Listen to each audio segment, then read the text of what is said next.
Alright, rockers, joining me now by phone here inside the asylum. I'm very honored to be having the front woman of Montreal's badass diamonds. Yes, Priya Panda by phone with me right now here inside the asylum.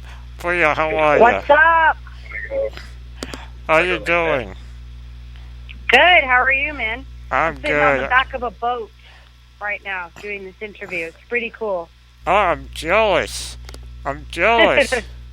It's amazing. My feet are in the water.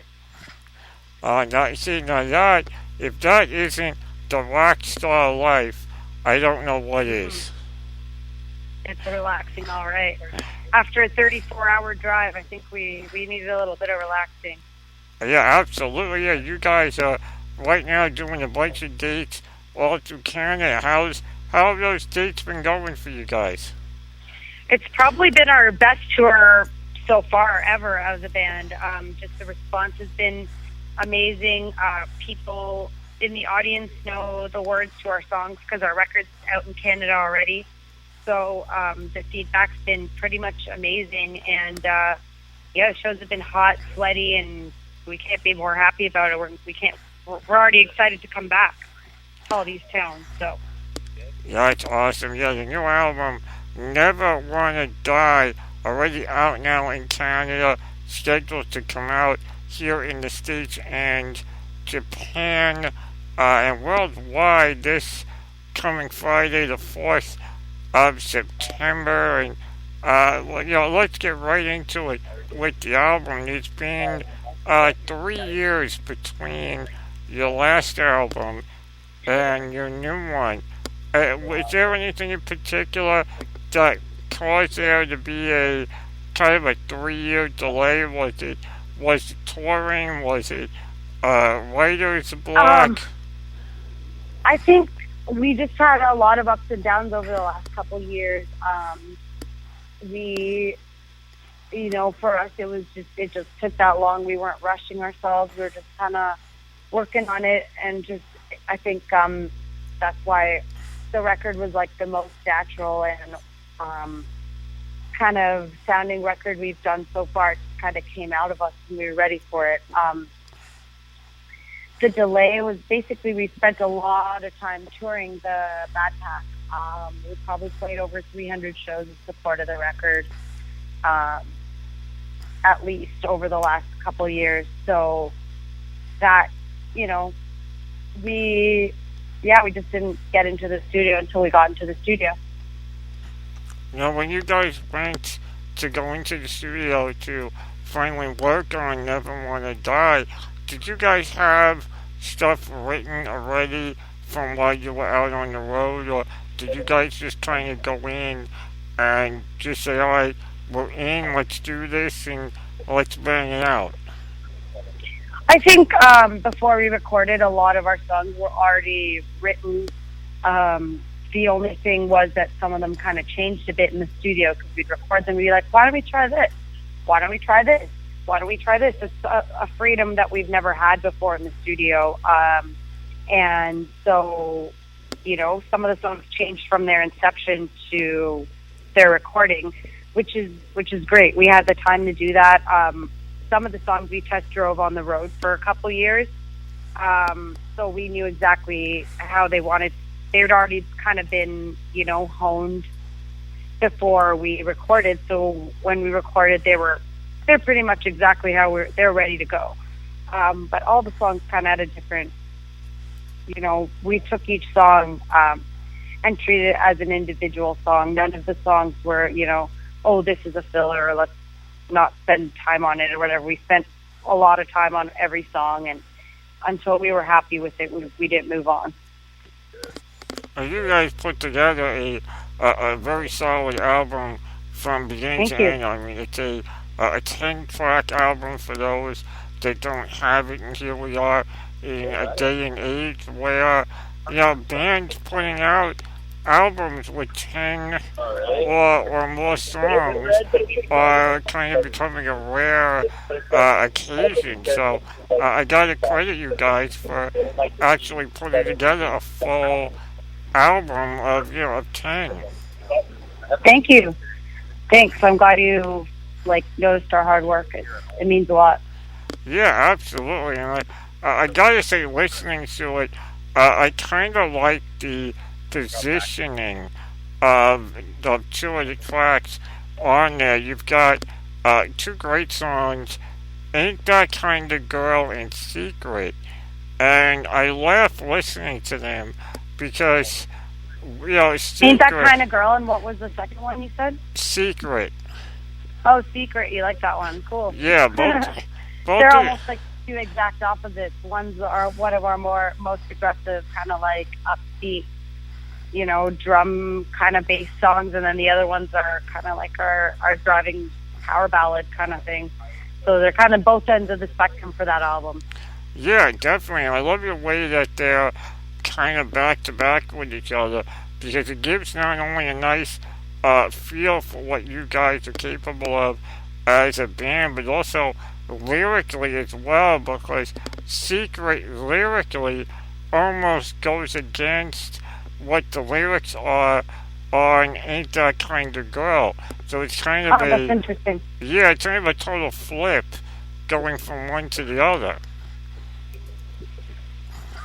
Uh, I see what you mean. I'll tell you from my point of view that they're both songs that come from a personal place. So people go through different stages and ups and downs. Some days you wake up and you feel powerful, and other days you wake up and you feel powerless, and that's just the way life is. And I know when I write songs that I write from both of those places, but we wrote this album to inspire people and to break out of what they see as normal, or the path they have to take, and maybe try something else, try something out of the mold that in the end it's hard work, but in the end it makes you happier. And I think that's a story that we're telling because that's how we view the way our band and our lives. So Right, absolutely. And you guys, like many bands now, one thing I'm noticing is it's kind of going back to the early days of rock and metal, the 70s, even the 80s, where bands are now getting out there on the road and building their fan base first, as opposed to the 90s and 2000s, where bands were just pushed out there by record labels. And it seems like you're one of those bands that have just blown up overnight from your touring. yeah, we've worked. It might seem like that, of course, right? But we've been a band for like 7 years, and since we started doing long tours in 2008. I don't actually know our tally of shows, but it must be in the 600 range of shows or something like that. So, I mean, we have put ourselves in front of as many people as we possibly could as an independent band. And so I think that when you put yourself out there, you get something back. And that's where we're at right now. So overnight, not even close, but I guess I guess it might appear like that sometimes. Well, yeah, you know what it is, for me, I'm in the States, so, for me, it's an overnight to hear about you guys. Matter of fact, Of course, and that's what it's been all about. We've been working for so many years to get to the point where one day, everybody hears about us as at once kind of thing, and we have the opportunity to, play bigger shows, meet more people, talk to people, like yourself. So it's been really great for us to be signed with Napalm just because they have opened the doors to a lot of possibilities for us. right, I mean, that's a key factor for every band is they want to make that jump. And, I remember the first time I actually heard your voice, and it's why I jumped on the opportunity to do to speak with you today because about a year ago there was a compilation album that came out in honor of Michael Jackson. That was Oh yeah. the Thriller album where you did the track Beat It with Bumblefoot, formerly of Guns N' Roses. And I remember hearing your voice there and saying, I gotta look into you guys, and your new album came across my email earlier this month, and I jumped on it. I gotta ask, how was it working with Bumblefoot and putting your own take on a classic Michael Jackson song, but giving it a metal edge? Um, it was I. It's funny because Michael Jackson was one of my first earliest, inspirations as a musician because he was a full package entertainer, and that entertains people of all ages, especially when you're little. You see somebody who can sing and dance, and like he's just like a larger than life personality. I was drawn to it.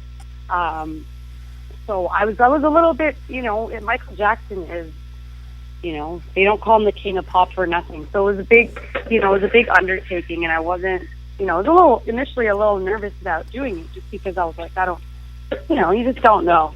But I like a challenge, and so definitely when Cleopatra Records kind of approached me to do it, I'm like, yeah, sure, I'd love to try it out. The thing is, I didn't actually ever end up meeting Bumblefoot when I was doing that. We all kind of, I think all the musicians recorded, remotely and while they were touring and doing what they do, and then they all kind of sent in their parts. So it was cool in the end to have it to say, holy shit, I have a track. Sorry, holy, I have a track with Bumblefoot, but yeah, I haven't met him yet. We've never gotten to talk about it or anything like that. Well, I mean, that's the way the music industry is now with technology. It just makes it easier to do things that way, I guess. But I can understand that. Bumblefoot, I know him myself. He's a great guy. And as I said, when I first heard that track, I had to jump on the opportunity to speak with you once I got the full-length album of Never Wanna Die coming out this Friday worldwide. And now you guys, I mean, we talked about the album and writing and all of that. And you guys are doing dates now in Canada, and I know those dates are wrapping up soon. What plans do you guys have after the release of the album? For the week of the release, well, we're doing our worldwide album release party this Saturday in Toronto. We're really, really, really stoked to do a hometown show. We have a great bill lined up. And then we're actually going to Japan in November.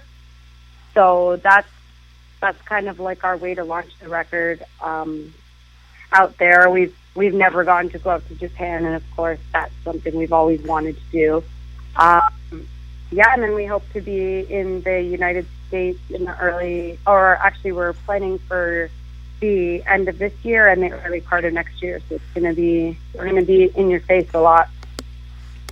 You guys should be, because it's a sound that you guys have is a sound that many have been looking for over the years, and also it's a different take because we're now living in a day and age where, well, let's face it, women in metal is now a regular, everyday thing. There were many years it was rare and far and few in between, and now... I'm glad you pointed that out, because a lot of people who interview me are still, really insistent on the fact that I'm, a female singer. What is it like being a female?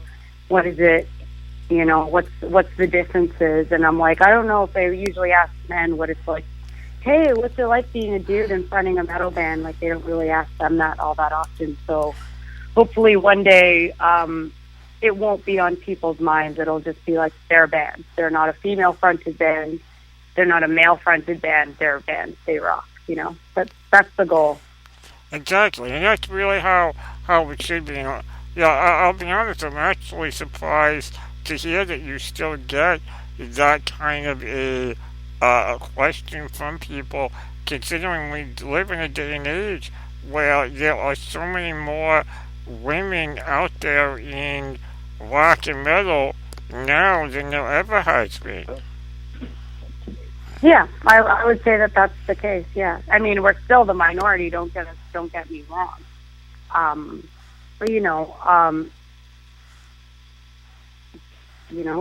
I don't see too much. The main thing that's sometimes difficult for women on the road is probably just the fact that we don't get very much personal space and separation. But I mean, I wouldn't be on the road if that's what I was looking for, anyways. Right, exactly. Yeah, no, you're out there for the love of what you're doing. You're not out there to say, all right, I want my own vehicle or my own, whatever. You're part of the band. You're just If as we you. get a case of water and a place to change, we're pretty happy still. We're still paying our dues every day. Hey, well, you guys definitely got it going on as far as I'm concerned. You Thank you. guys, I see you guys being around for a long time, and as a band, you guys are very talented. And Priya, your vocals are definitely right up there with some of the top young artists that are out Thanks, there man. right now. And I know you're busy because you guys got a show tonight, and I want you to enjoy some more of that boat that you guys are hanging out on. And but Yeah, it's actually our really good buddy and his wife, and they're also Diamond fans, so it works for us. We're all hanging out together, and it's our friend's birthday, so we're having a time. awesome, one big happy family. That's how it should be when you're out on the road. Priya, before I let you go, I gotta have you pick out a track from the new album "Never Wanna Die" for my listeners to hear. Which track would you pick out for everyone? Which song would I pick out for everyone? Yeah. Well, our current single's Over It, so I definitely want as many people as possible to hear that song. It's one of my faves.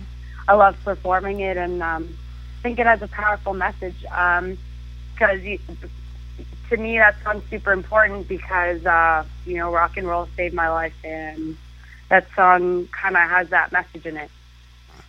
Well, you got it. I can definitely identify with that. I think many people around the world can as well. Check this out. Brand new music from Diamonds.